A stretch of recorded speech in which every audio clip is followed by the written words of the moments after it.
Now, the Mazda brand is one of the most exciting brands on the road today, but that doesn't mean they can't be better. There are a few things that enthusiasts wish Mazdas had, like maybe sexier names, because let's face it, you can't get all that excited about numbers 2, 3, 5, 7, 8, maybe 6, because 6 sounds sexy. But Mazda hasn't had a crossover counterpart to the 6, not until now. Meet the Mazda sexy, I mean the Mazda CX-60.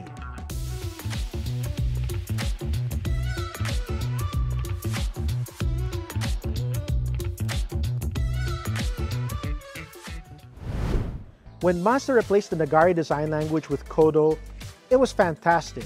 Kodo took the flowing organic nature of Nagari and they made it subtler, more profound, more premium.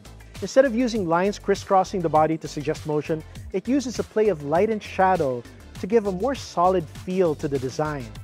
It's been so good that 12 years later they're still using it, and using it to good effect on the CX-60, especially with a black chrome trim and black wheels on this D-Sport variant.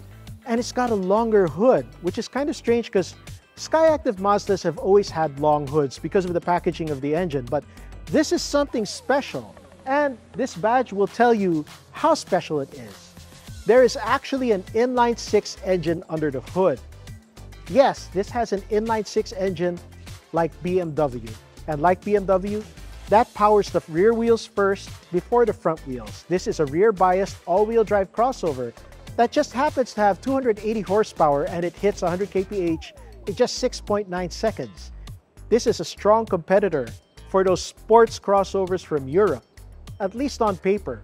But what matters is how it feels and how luxurious it is on the inside.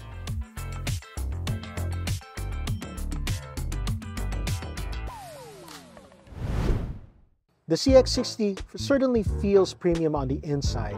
It's got all these beautiful, clean, modular shapes that are pretty without being overwrought. Not over-designed, but very classy. On top of that, it's covered in some of the best materials I've ever seen on a mass-market car. I mean, look at this. Tan Nappa leather. Leganu suede. I haven't seen suede this good outside of an Italian handbag. And this elevates it beyond the regular Germanic level of premium into something more bespoke, more Italian, more British. Of course, you know, it doesn't have the same name recognition as Connolly Hyde or Alcantara, but it is still very premium feeling and very premium sounding. Beyond that, it's got twin 12-inch displays here and here and a 10-inch HUD. Most cars don't have heads-up display. This has a 10-inch full-color one. LED mood lighting, and it has this awesome driver personalization system that the moment you get in the car and press the start button, it recognizes you and it puts you in the perfect driving position.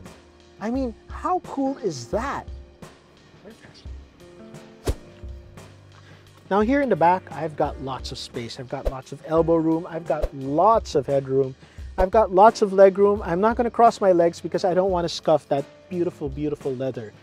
You've also got this dual panoramic sunroof that add to the feeling of spaciousness. And you've got center armrests and side armrests to give you places to rest your arms. You can also recline for extra space. Well, I do wish that you had power reclining and maybe movable leg rests, but this is just a compact crossover. What do you expect? It's pretty big for a compact crossover and it's pretty comfortable, but it's still a compact crossover. In terms of cargo handling, the CX-60 is built for convenience. It's got kick to open action, both opening and closing. It's got a flat load floor, and it's got a flush loading lid.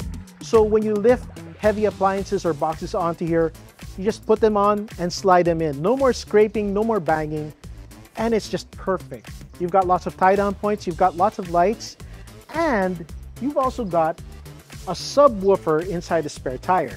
So not only has this got the booty, it's got the bass to go with it. Go down, go down, go down, go down. Yes, perfect.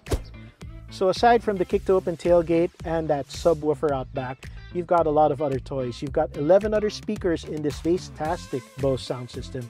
You've got Android Auto, Apple CarPlay, you've got wireless charging for your Apple, And for phones that don't have wireless charging, you've got twin USB-C ports here, twin USB-C ports there. You've got lidded storage here, there, everywhere. This car is loaded to bear. But does it also come at a loaded price? Now, as for that price, Mazda isn't telling us yet. They're being a bit coy, but we're guesstimating that this D-Sport variant might be around 2.9, 2.95 million pesos. And the gasoline variant around 2.75 to 2.8. For this money, you get this 250 horsepower diesel engine, 550 Newton meters of torque. Remember, it's an inline 6-cylinder, just like a BMW. It's got an 8-speed automatic and rear-biased all-wheel drive to give you that sports car feel. It's a lot of money, yes, but this is no longer mainstream, and it leapfrogs the premium mid-levels like your Volvos and Lexus, which are mostly front-wheel drive-based crossovers. Instead, this is aiming for the BMWs and Porsches of the luxury world at a much lower price. This gives you that European sports crossover feel in something that is much more approachable. Whether people will cotton on to this, we're not quite sure. Over the past 12 years, with Skyactiv and Kodo, Mazda is building this reputation as a premium brand at mainstream level. People talk about Mazda as if it's something different, something better than your regular Japanese car. Whether they'll buy it, we don't know yet, but given how beautiful this is and given the promise it holds, we're not betting against it.